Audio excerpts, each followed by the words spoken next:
En el tema anterior vimos la literatura medieval. Recordad que la literatura medieval, cuando hablamos de la literatura española, sería aquel periodo histórico, cuando hablamos de literatura, que empezaría en el siglo XII y acabaría en el siglo XV. Cuando hablamos de periodo histórico y no literario, periodo literario del siglo XII al siglo XV. Cuando hablamos de periodo histórico, iría del siglo V al siglo XV también. Pero cuando hablamos de literatura en castellano, para encontrar el primer texto literario escrito en castellano tenemos que esperar hasta el siglo XII. ¿Antes no hubo literatura en castellano? Sí, a partir del siglo X, cuando el castellano ya está formado, y hasta el siglo XII sí que hubo literatura, pero era literatura oral. Para encontrar el primer texto escrito en castellano, que es el poema del Niño Cid, hay que esperar al siglo XII. También cuando habíamos hablado de la literatura de la Edad Media, yo os dije que el siglo XV en realidad era un siglo de pre-renacimiento. ¿Por qué un siglo de pre-renacimiento? Si recordáis, cuando vimos la Celestina, yo os expliqué que la Celestina es una obra literaria que es justamente del siglo XV, porque es del año 1492, en la que nos encontramos muchos rasgos que son medievales, pero nos encontramos también muchos rasgos que anuncian que esa sociedad testamental en la que nos encontrábamos con unos nobles, con unos campesinos que eran sus vasallos, con un clero que era el que tenía el monopolio del saber. Os dije que en el siglo XV eso cambia y eso se ve en la Celestina. Y por eso el siglo XV se puede considerar un siglo de prerrenacimiento, es decir, de transición entre la literatura medieval y la literatura renacentista. Bueno, ¿qué es el Renacimiento? Cuando hablamos del Renacimiento, hablamos de un periódico histórico, de un periodo histórico-cultural que en el caso de España se da en el siglo XVI. En el caso de otros países, como por ejemplo Italia, se va a dar ya a finales del siglo XIV y sobre todo en el siglo XV, porque Italia en muchos sentidos estaba mucho más avanzado que España en el siglo XVI. Pero en el caso de España, cuando hablamos del Renacimiento tenemos que hablar del siglo XVI. Y cuando hablamos del siglo XVI y el siglo XVII, que lo estudiaremos en el tema siguiente, que sería la época del Barroco, estamos hablando de lo que se llama en España el siglo de oro de la literatura española. ¿Por qué? Primero, ¿por qué se le llama de oro? Y segundo, ¿por qué se le llama siglo si son dos siglos? Bueno, empezaremos por la segunda.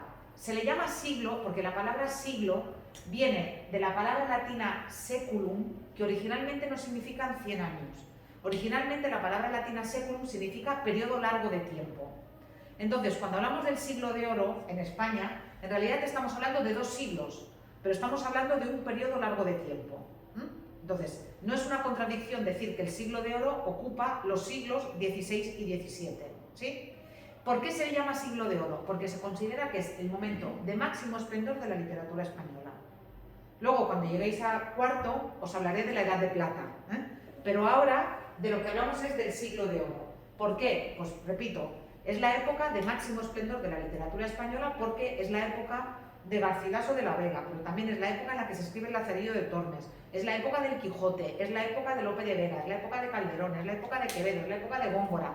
Es decir, es la época en la que vamos a encontrar los número uno de la literatura española, además en los tres géneros, tanto en la poesía como en el teatro como en la narrativa. Y por eso la denominación de siglo de oro sigue haciendo fortuna entre los críticos y los estudiosos de la literatura española y es un concepto que tenéis que retener. Siglo de oro en realidad ocupa dos siglos, por tanto, el XVI, que sería la época del Renacimiento, que es lo que vamos a estudiar ahora, y el Barroco, que sería el XVII, que lo vamos a estudiar en el tema que viene a continuación, en el tema 3. Cuando hablamos del Renacimiento, por tanto, y ahora ya nos situamos en el siglo XVI, yo confiaba en que hubierais visto este vídeo, pero lo veis en casa con tranquilidad, es un vídeo cortito en el que se explica qué es el Renacimiento. ¿Qué es el Renacimiento? Bueno, yo voy a hacer un resumen así muy rápido, y vamos a empezar por el término también. ¿Qué renace en el siglo XVI? En el siglo XVI lo que renace es la cultura griega y la cultura latina que había estado olvidada o que había estado arrinconada o que había estado medio enterrada durante toda la Edad Media. Pensad que la Edad Media es una época profundamente católica. La cultura grecolatina era una cultura que no era una cultura católica, no era una cultura cristiana. Cristo no había nacido en el siglo VIII antes de Cristo cuando se escribió la Odisea. Entonces, era una cultura que era mitológica. Seguramente os suenan los dioses Neptuno, os suena seguramente Marte como el dios de la guerra, Afrodita. Era una cultura mitológica, era una cultura en la que los dioses no eran los dioses cristianos. Entonces, durante la Edad Media, ese tipo de cultura estuvo arrinconada. En el siglo XVI se van a producir una serie de hechos que van a llevar a que esa cultura renazca. Cuidado, no como religión, nadie va a dejar de ser católico para dedicarse a adorar a Zeus, de ninguna manera. Pero sí que se van a recuperar los mitos, sí que se van a recuperar los filósofos griegos, sí que se va a recuperar la forma de escribir algunos géneros de la literatura griega, fundamentalmente porque en el siglo XV, a finales del siglo XV, se van a producir una serie de hechos que van a favorecer que se redescubra esa cultura y también que se pueda difundir esa cultura. ¿Por qué se difunde esa nueva cultura? Porque se inventa la imprenta. La invención de la imprenta en torno al año 1453, se da como fecha el año 1453. Aquí también tenéis un vídeo en el que se explica muy bien cómo se inventa la imprenta y cuál es el proceso que lleva al alemán Gutenberg a crearla como la conocemos hoy en día. ¿Recordáis cuando hablábamos de la Edad Media que decíamos que el saber estaba ¿dónde? En los monasterios? ¿Os acordáis? Que eran los monjes los que tenían bibliotecas, que eran los monjes los que se dedicaban a copiar los libros, que eran los monjes los que se dedicaban a difundir algunas obras literarias porque tú les pedías que te hicieran una copia o que te la dejasen. Con la invención de la imprenta esto se acabó.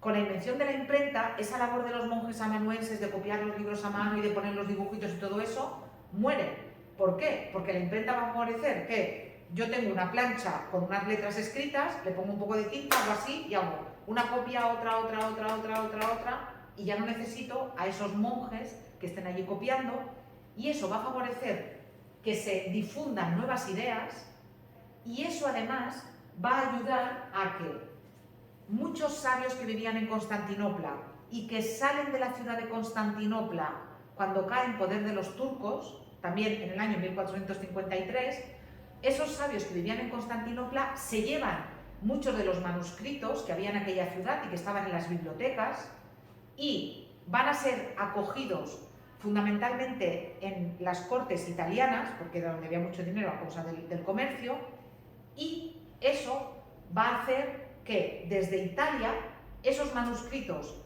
se traduzcan, se impriman después y se difundan por toda Europa. De manera que un hecho histórico, que es la caída de Constantinopla, y un avance científico, que es la invención de la imprenta, van a hacer que el mundo ya no vuelva a ser igual. Y de hecho se considera que es en esta época cuando empieza la Edad Moderna. Cuando nosotros ahora estamos en la Edad Contemporánea. Pero la Edad Moderna se considera que empieza cuando cae Constantinopla, en el siglo XV, los hay que ponen cuando Colón llega a América, en el año 1492. Pero es curioso porque también esa época, que es la época de los descubrimientos, también viene provocada por la caída de Constantinopla. ¿Por qué? Porque el comercio que se hacía con Oriente, el comercio de la seda y el comercio de las especias, pasaba por lo que hoy en día es Turquía. Pensad que Constantinopla es lo que hoy en día es Estambul. Pasaba por allí, claro, cuando el imperio turco cae en manos de los musulmanes, esa ruta comercial se cierra. Es mucho más peligroso ir a buscar seda, o es mucho más peligroso ir a buscar especias por Oriente.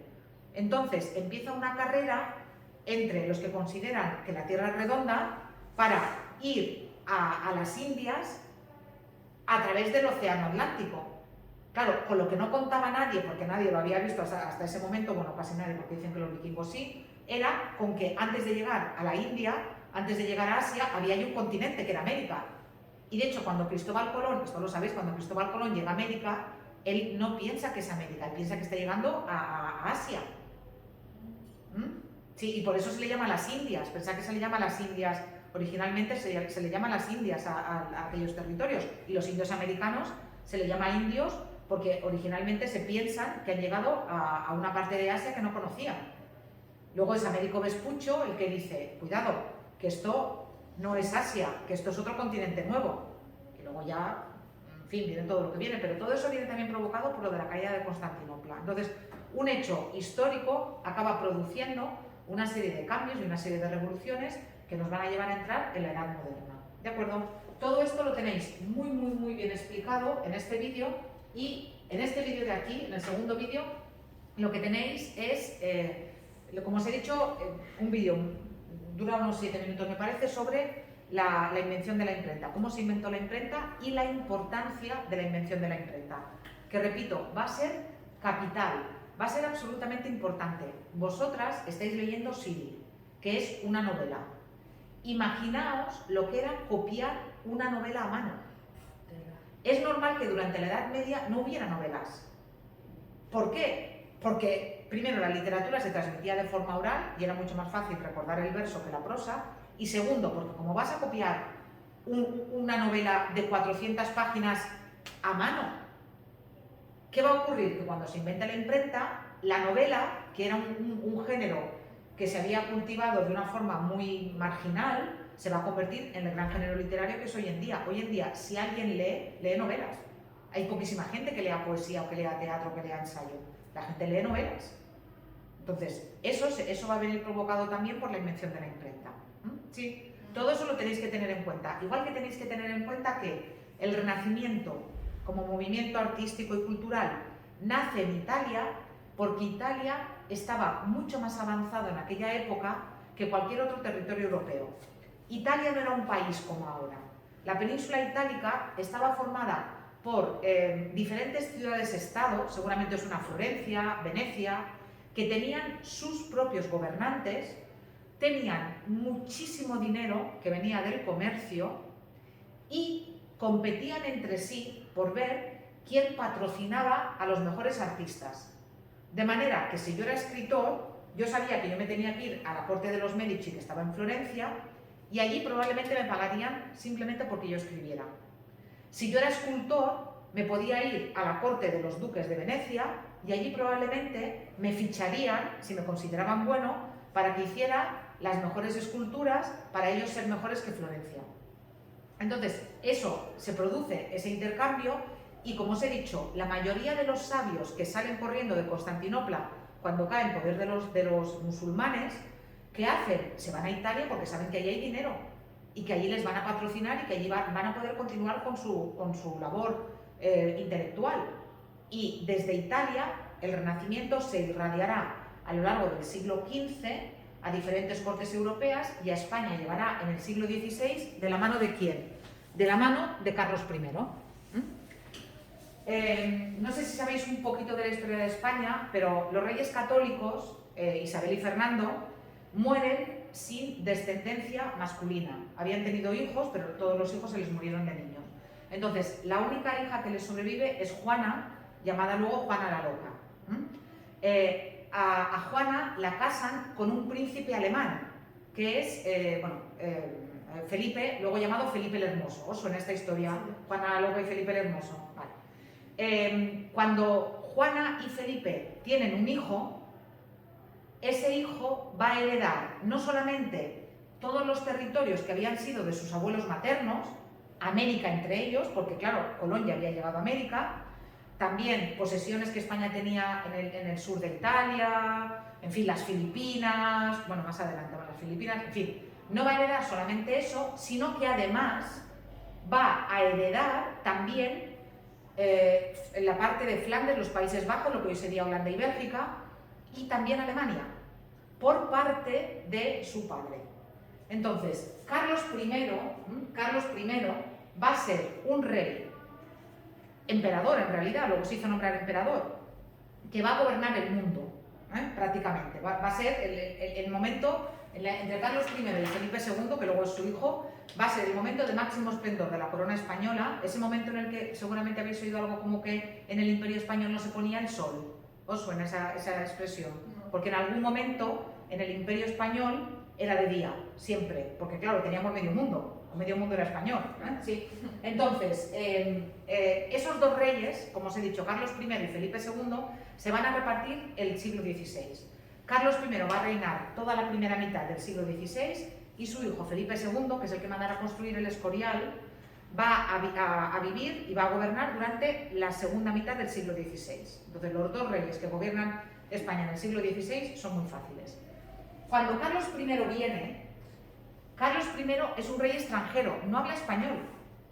El primer discurso de Carlos I como rey español es un discurso en alemán y en latín, porque él hablaba latín, como la lengua, la gente culta de aquel momento. Pero él no hablaba español, porque se había criado en Alemania con su padre, porque pensaba que a Juana, la pobre, como en teoría estaba loca, que eso es muy discutible, pero bueno, le habían quitado a su niño, o sea, su niño estaba con su padre, no estaba con su madre. Entonces, se había criado en Alemania y cuando viene aquí a España es un rey extranjero. Pero se pone al día enseguida, es verdad que se pone al día enseguida, y va a hacer una cosa muy buena, que es que viene con gente que viene de fuera, con gente de Europa, viene con una corte que está formada por italianos, que está formada por franceses, que está formada por alemanes, que está formada por holandeses y belgas, es decir, por flamencos, y van a traer las nuevas ideas del Renacimiento a la cultura española, que todavía era bastante medieval, de la época de los Reyes Católicos. Entonces, la introducción del Renacimiento en España se produce con el reinado de Carlos I.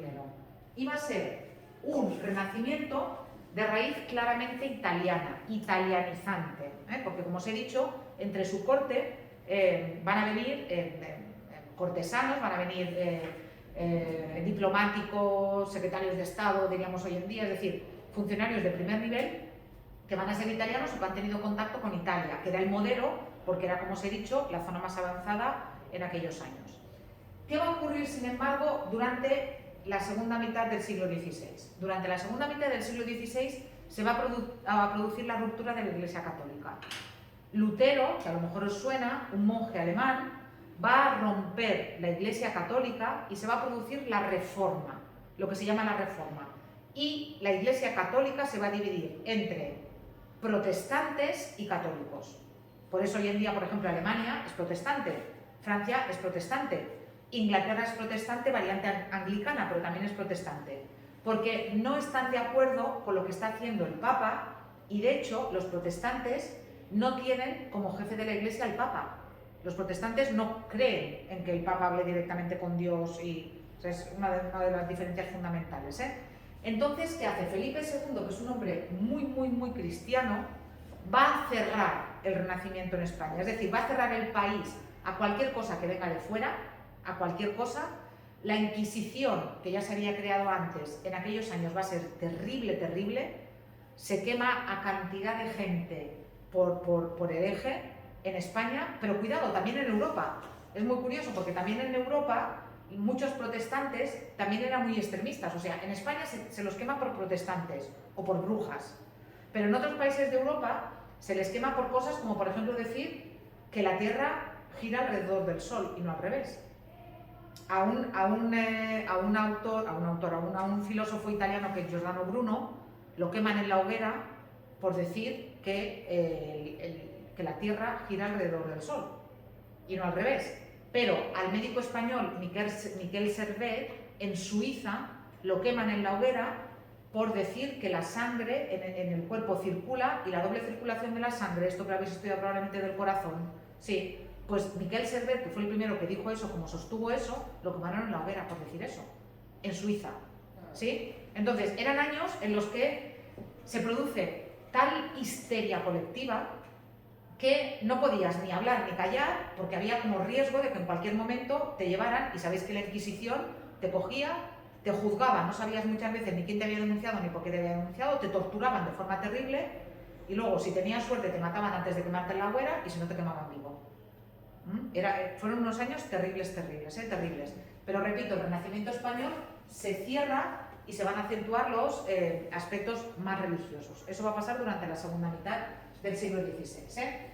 Como os he dicho, en Italia, ya a finales de los siglos XIII, XIV y fundamentalmente en el siglo XV, se producen unos cambios que van a dar lugar al Renacimiento. ¿Y el Renacimiento qué significa? El Renacimiento significa ese renacer de la cultura griega y latina, y significa también algo fundamental, y es que la cultura va a pasar de ser teocéntrica, es decir, que Dios sea el centro de todo, a ser antropocéntrica.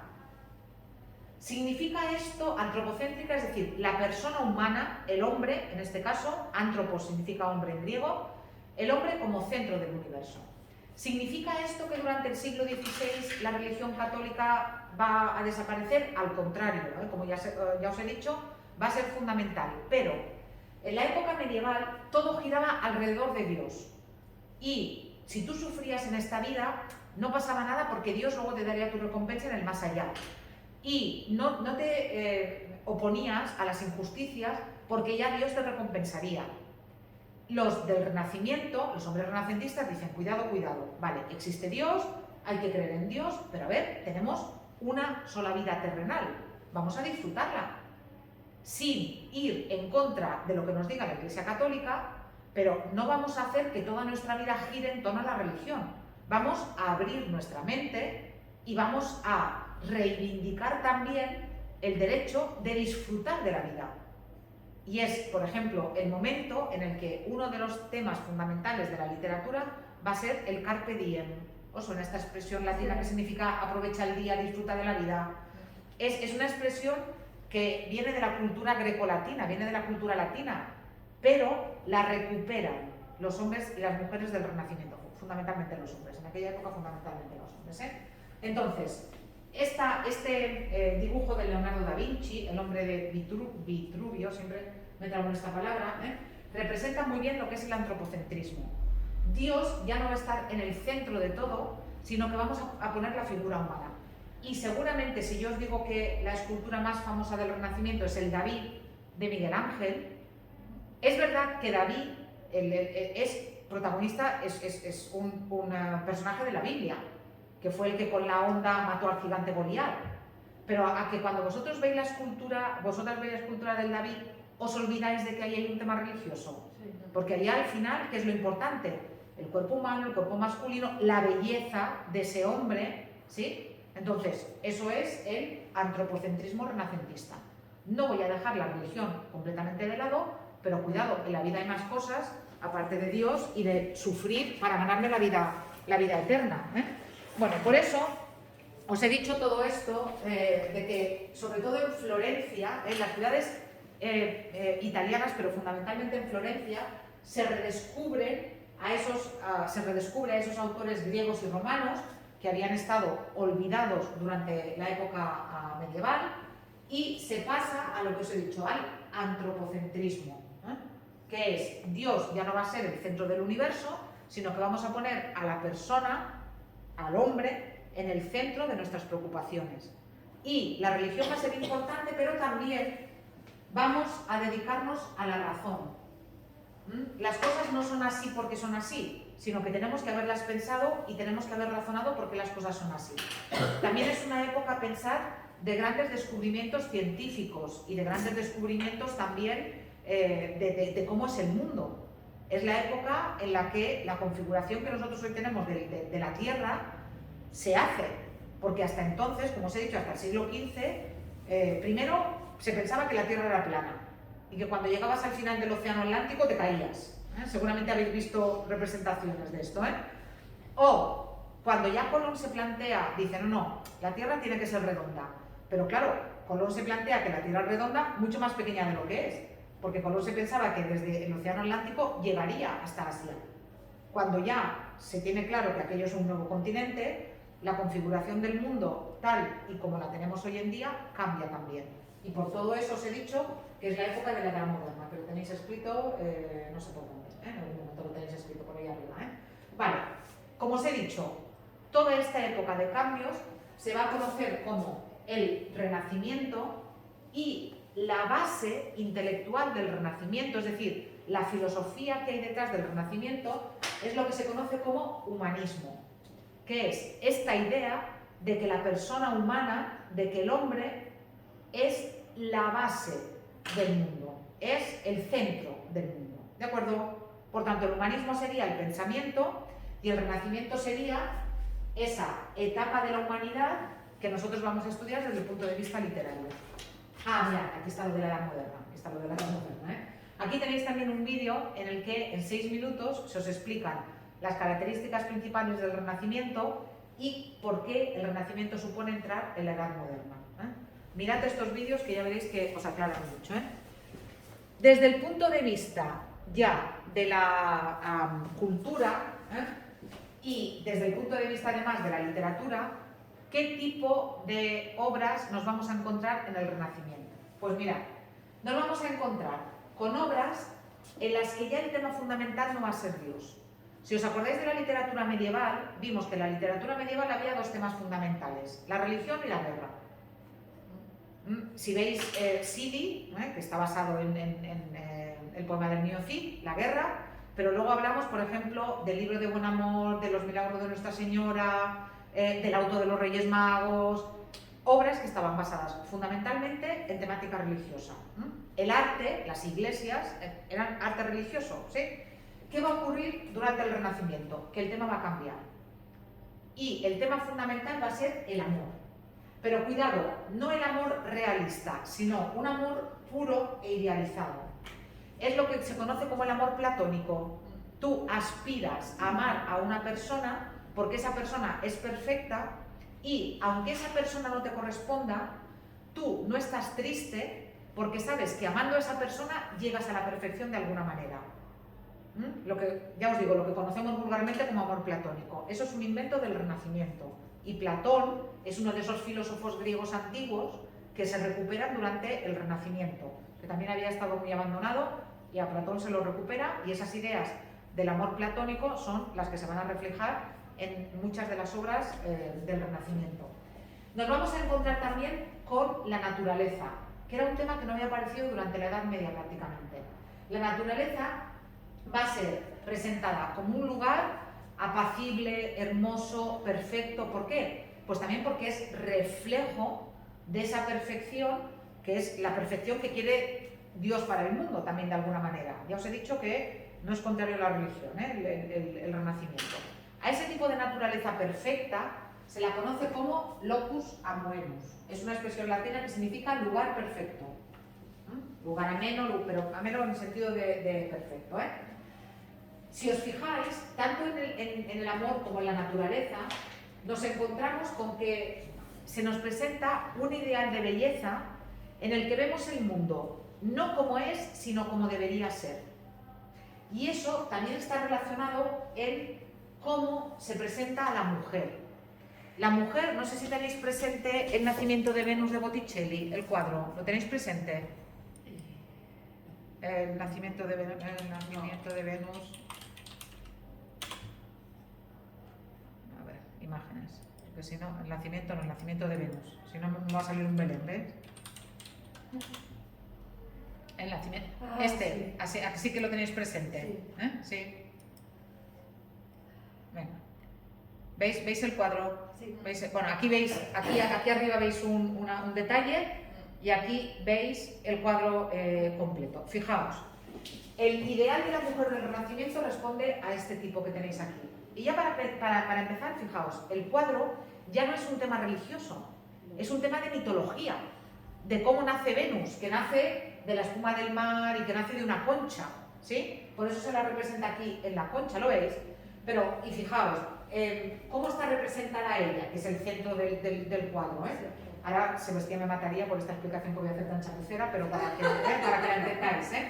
¿Veis el tipo de belleza de la mujer? Se la representa como, pues como una mujer, normalmente rubia, normalmente de cabellos largos, normalmente de ojos claros, normalmente de piel muy blanca.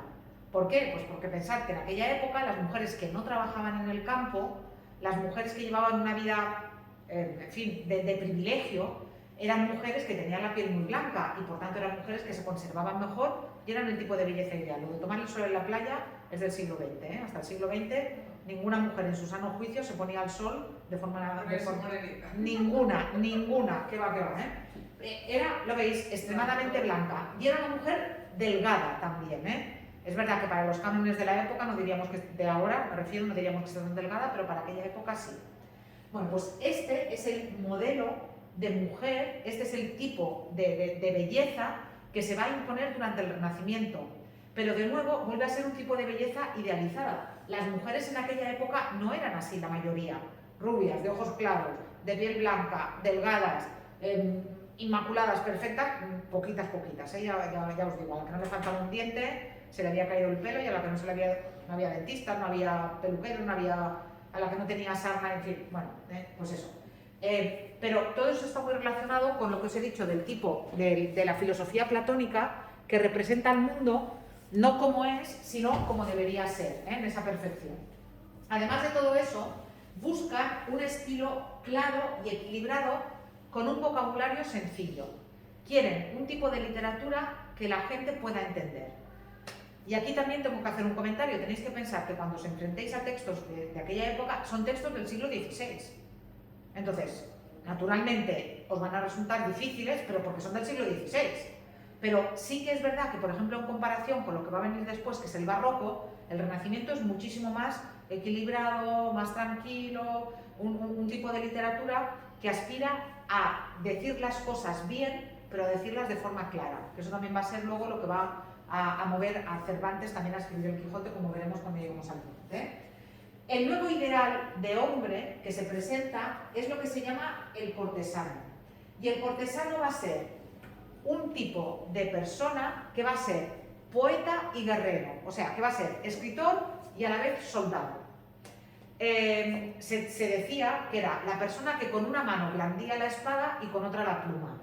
A ver, eso es imposible, porque con la misma mano escribes y luchas, ¿eh? No hay nadie que sea ambidiestro para las cosas así, o creo que no. Pero sí que es una imagen que es muy gráfica.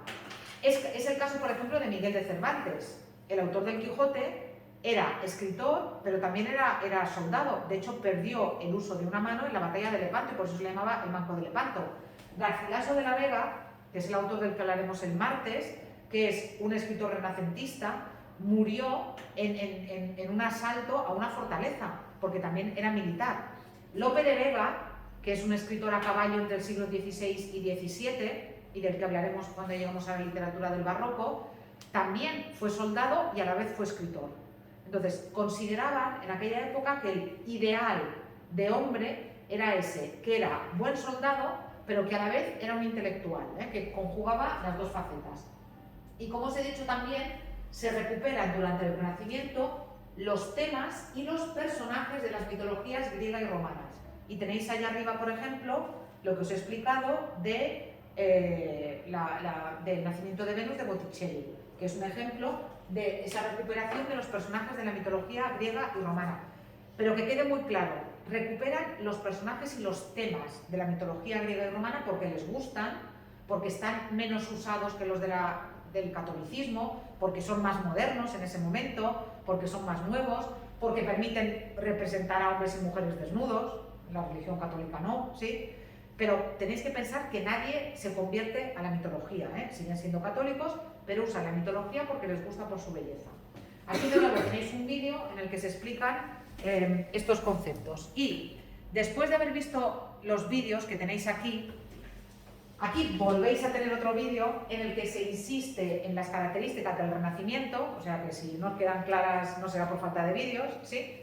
Y de este vídeo no es necesario que lo veáis todo. Es más, os recomiendo que no lo veáis todo, porque a partir del minuto 9:25 habla ya de la literatura.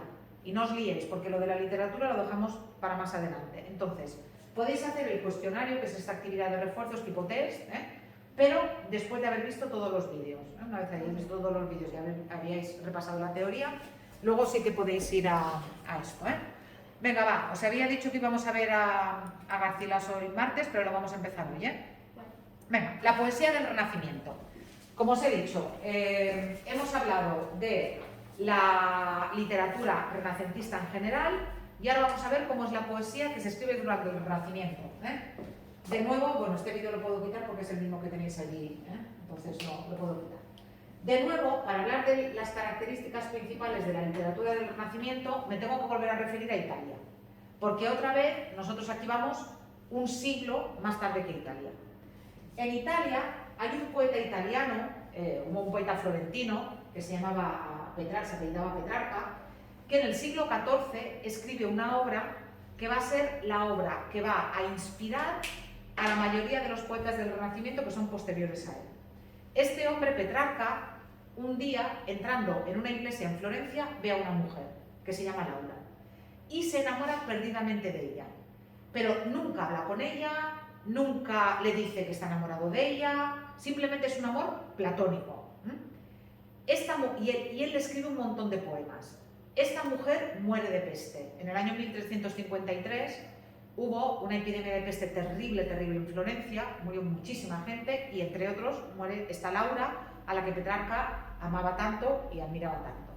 Y él le sigue escribiendo poemas. Cuando se entera de que ella ha muerto, le sigue escribiendo poemas. Esos poemas que Petrarca le dedica a Laura se llaman, o los reúne él en un libro que se llama Cancionero. Y ese cancionero está dividido en dos partes, en vida de Madonna Laura y en muerte de Madonna Laura. Y esa obra se va a convertir, desde el punto de vista temático, en la inspiración directa para la mayoría de los autores del Renacimiento, pero también en la forma. ¿Por qué en la forma? ¿Recordáis cuando habíamos hablado de la literatura medieval que yo os había dicho que en la literatura medieval en España nos encontrábamos con dos formas de escribir? Los cantares de gesta, que escribían tiradas de versos muy largos, muy irregulares, todas con la misma rima, y luego el Mester de Clivecía, que escribía estrofas de 4, que todos medían 14, ¿os acordáis? 14 que eran A. Bueno. En Italia no. ¿En Italia qué están utilizando? En Italia están utilizando los versos de 11 sílabas, que son los que se llaman endecasílabos, y los versos de 7 sílabas. Y es así como Petrarca escribe el Cancionero. El Cancionero está escrito utilizando fundamentalmente versos de 11 sílabas, también versos de 7, y utilizando fundamentalmente una forma métrica que os voy a explicar y que tenéis que recordar. Y la tenéis que recordar desde ahora hasta que terminéis vuestros estudios de literatura. Mirad estos textos que tenéis aquí. ¿Veis este texto que tenéis aquí y este texto que tenéis aquí? Sí. Muy bien. Estos textos son sonetos. ¿Qué es un soneto? El soneto es una forma de origen italiano que, aunque no es invención de Petrarca, sí que Petrarca la consagra. ¿Por qué? Porque escribe la mayoría de los poemas del Cancionero utilizando la forma del soneto. Y a partir de Petrarca, que como os he dicho se va a convertir en el modelo del resto de poetas del Renacimiento, el soneto se va a extender por toda Italia, pero también por Francia, por España, incluso en Inglaterra. Shakespeare, el autor inglés que probablemente os suene, escribió sonetos de amor. Un poco más adelante, en el siglo XVII, pero también escribió sonetos. ¿Qué es el soneto? Mirad, el soneto es una forma siempre igual, 4 versos, 3 versos y 3 versos. 4, 4, 3, 3. ¿Veis? 4, 4, 3, 3. 4, 4, 3, 3. Si vais abajo, 4, 4, 3, 3. ¿Sí? 4 versos y 4 versos, todos de 11 sílabas. Tenéis 11, 11, 11, 11, todos de 11 sílabas. ¿Sí? Y, atención, las estrofas de 4 versos, riman siempre A, B, B, A. Ahora veréis a qué me refiero con A, B, B, A. Mirad, escrito está en mi alma vuestro gesto. Tenemos que mirar a partir de la última sílaba tónica, esto. Y cuanto yo de escribir de vos, deseo, vos sola lo escribisteis, yo lo leo, tan solo que aún de vos me guardo en esto. Este verso rima con este y este rima con este. La primera rima que os encontráis le ponéis siempre A. La segunda rima que os encontráis le ponéis B. Aquí vuelvo a encontrarme la misma rima, ¿lo veis? Esto, eo, esto y eo. ¿Lo veis?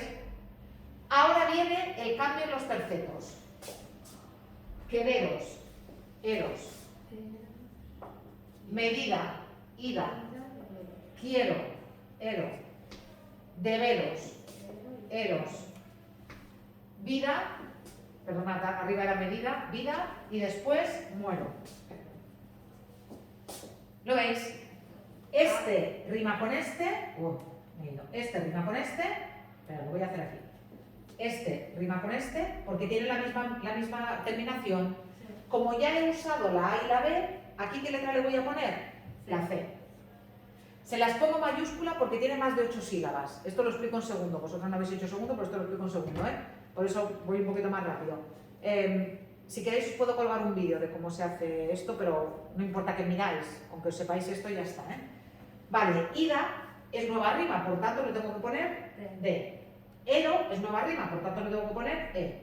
Pero luego esta que rima con esta, recupero la C, recupero la D y recupero la E.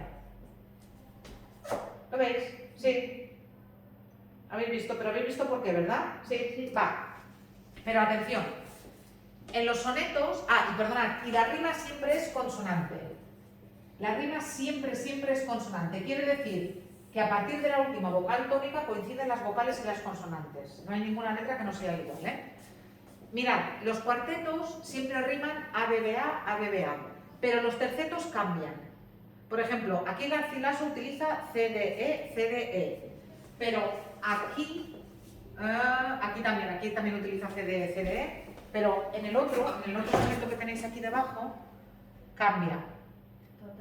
Primavera, helado, en este de abajo cambia. Entonces, lo que os quería decir es que, así como los cuartetos siempre es, los cuartetos y las estrofas de 4, siempre es A, B, B, A, B, B, A, los tercetos pueden ser CD, CD o por ejemplo D, C, C, D, C, C, puede ser C, D, D, C, D, C, pueden ser diferentes combinaciones siempre y cuando todos los versos rimen y siempre y cuando no se repita la A ni la B. Son siempre rimas nuevas en los tercetos, siempre. Y en general, en la estructura de los sonetos, nos encontramos con el planteamiento de la cuestión. Aquí nos encontraríamos con una especie de desenlace y aquí muchas veces con una conclusión general. Esa suele ser la estructura más típica de los sonetos, ¿eh? Ya lo veremos el próximo día. ¿De acuerdo? Venga, pues el próximo día terminamos con la poesía renacentista. Si no venís a clase, habrá vídeo. ¿Qué sílabo? De 7.